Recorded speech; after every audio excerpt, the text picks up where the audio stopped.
Hi guys, welcome to another movie crew review. Today we'll be reviewing A Big Bolf Beautiful Journey. The movie stars Colin, Farrell, and Margot Robbie.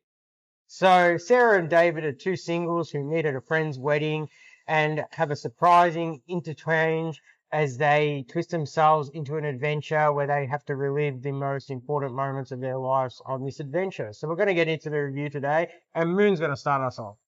So I was expecting this movie to be like Suzume because when I saw the trailer, it was relating to opening doors and going into some past, future, whatever.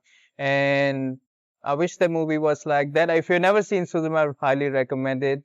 And in some bits, it's like they tried to do that, like they showed Sarah's mother and everything. This movie started and it was just way on the nose. I was not expecting that at all. And they hire cars. So our prime focus is on David here. And he hires this car. They meet at a wedding, blah, blah, blah. They start this journey. They start opening store. And I was not interested at all in David's journey. I was interested bit in Sarah's journey, but so that's like a big problem because a lot of focus was on David here and Sarah. We were getting there, but I'm not feeling David's journey. And we are sort of forced that we have to be like witnessing this journey. And I wasn't feeling it because first it started off just way too on the nose. And then there's like a musical. I hate musicals anyway. So, and it just gets starts really like sad and depressing. So there's so much conflict of themes here. But this movie I really wanted to love actually, but I just didn't because it's just, I don't know why. Like the choices they're making here, like the GPS is talking and oh, you're going to the wrong path. Again, it's so like the theme and there was so much conflict here. Like if they wanted to stick to one theme, make it serious, and I would love that. I just want to make it like a cheesy movie, whatever. You stick to that. But you're taking these two different genres and you're trying to blend them together. It doesn't work at all. And when I was getting to like Sarah's part, and it was just too late. So and whatever we know what the ending is, they're gonna be together. But we're going to separate journeys, and how am I supposed to care about them getting together? Like they forced us to, like even the movie started, they were like, oh, you have to take this journey, you have to whatever, you're gonna get there.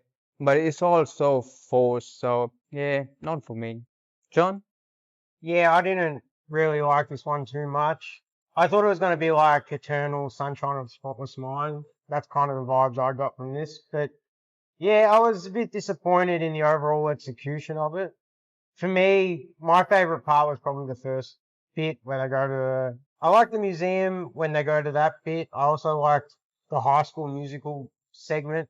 For me, I like musicals, so how to succeed in business without really trying was a good way to show that, and it's something that you don't really see a lot in movies. So good callback and nice way to get through that scene. I think that for me, I enjoyed the David storyline more than the Sarah storyline. I enjoyed the aspects of seeing him kind of play his father as well in the latter part of the film. So when he's going through these doorways, he's playing himself, then he's talking with his father. It's not so much the case of like Sarah where she's really focusing like solely on the death of the mother. I like, and it's still from her perspective pretty much like every time. I like how it's from different perspectives of his life. So for me, that was enjoyable. I mean, it's a bit of a mess in terms of the whole dialogue and the way it's written. The movie's job is to make me care about these characters and seeing them develop. I don't know if it was the writing that let it down for me, but it just it wasn't that interesting to start with. In terms of the things that were happening, they were very cliche and pretty much what I expected. The whole start bit at the car rental agency, you could probably use a couple lines of dialogue and like skip all that. Phoebe Waller-Bridge, there's this German accent that's really quite poor and pretty much swears every second word. So that was not really that great. And Kevin Kline was just kind of wasted in this film, to be honest. I mean, he comes in for a couple of scenes, but such a good actor. I would have hoped that he would have been more like the Christopher Walken character from Click. You know, something a bit more like that. Interjects himself a bit more, helps her out the journey, or something like that. He comes back for one bit. He's not really that much of a character. I mean, look, Colin Farrell and Margot Robbie did do a good job, and they're great actors. They do great jobs all the time, but I just think the writing on this one for me let it down a bit, and the overall storyline, it was just a bit too on the nose. So yeah. Cameron? Yeah, from the get-go, this movie just screamed cheesy, and the dialogue, especially at the start, was super cheesy. I'm just like, I don't know what it was trying to be, sort of this in-between serious but funny sort of jokey humor.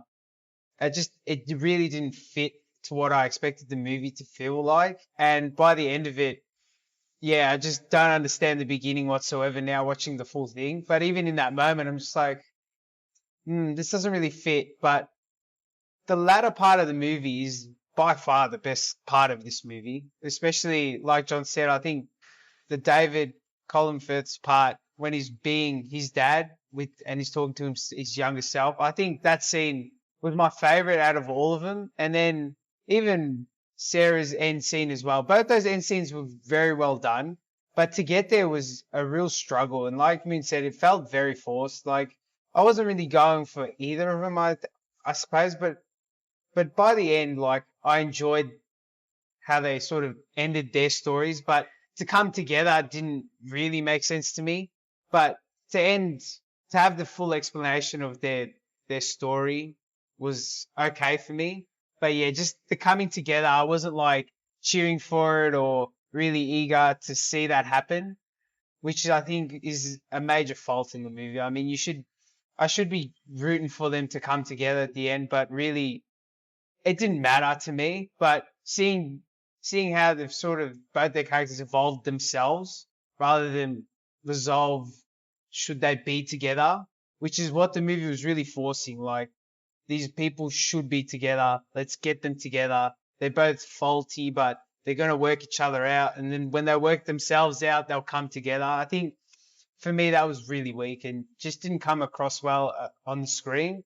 But yeah, I mean, the latter part when they're being emotive, both Margot Robbie and Colin Farrell were superb, really. But before the sort of third act of the movie, they weren't really emotive. It was more like stern and serious, but there was like a little bit of joking there, which it didn't bode well for me. I think just having a little bit more emotive undertones throughout those conversations probably would have maybe sold it a bit.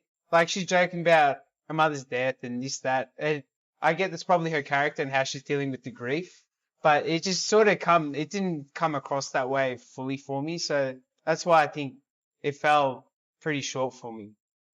I did like the conversation, like when they go to like they meet their ex-partners, and like they were trying to like first they were having conversation with their own ex-partners, and then they're all on the same table. I did like that bit, and because they were trying to get to know each other, because like how they messed up in their past relationships. I did like that bit, and then they get hit by a deer, and I don't know why. What was that all about? But like still understand because they were walking and they're like, "Oh, we're gonna mess each other up." I did like that bit, but that was the only part when I felt like, yes, maybe there is something like there's something between them, and then he just goes, "Oh, I love you." I'm like, dude, like you just guys like it's so forced again. So yeah. Yeah, I didn't really care for that scene, to be honest. But I mean, this whole film is like, it's like what's wrong with them and trying to fix their problems, and then that somehow magically is going to make them come together. I personally, it's not like a typical love story where you see them like. I never really got the whole they were together thing from the way that this film is written and how the characters act.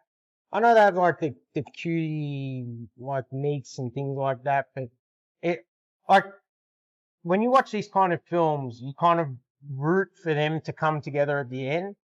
And for me, I didn't really care if they came together at the end because when they did their last scenes, you know, going through their last doors, I guess, that for me resolved pretty much all their issues. It gave me all the points of view that I needed. So I don't know what it was. I don't know if it was the way that it was written, but it just, the main thing for this film should have been them getting together. And it felt like a background thing for this film, which is disappointing. But yeah, it feels like the David storyline was a lot more thought out than the Sarah one in terms of the way that it is ordered and the things that you see, because you're seeing the same kind of event from different points of view. Whereas the Sarah one, we kind of jump around a bit, and that for me made me care less about her character than it did about his character, because I kind of saw it from different points of view. Like, you learn what the dad's feeling, and then he has to give the perspective of the dad. Whereas it's not like she talked to the mum when the mum was like, you know, young or something, and then goes back and, you know, has to spend that time with the mum. It's like pretty much like mum's in hospital dead, and then like next time we see that relationship, it's like the mum and 13-year-old Sarah talking. It's, for me, it was, and even like when they're talking about, he's saying how, like, the things he loves about it, it's pretty much all the things that he learned, like, in this journey. It's not like even the emotions or things like that. It's very like a rote learn, like, oh, you know, she says, I like a hamburger, and he goes, oh, I learned so much, you like hamburgers, and it's just, yeah, it wasn't for me. All right, guys, gonna give our scores. Yep. Moon, how many doors out of 10? Yeah, 5.5 doors out of 10. John? I give it 5 doors out of 10. Yeah, I'll give it 5.5 doors out of 10. All right, guys, make sure to like, subscribe, check out our socials, and we'll catch you on the next one. Ciao.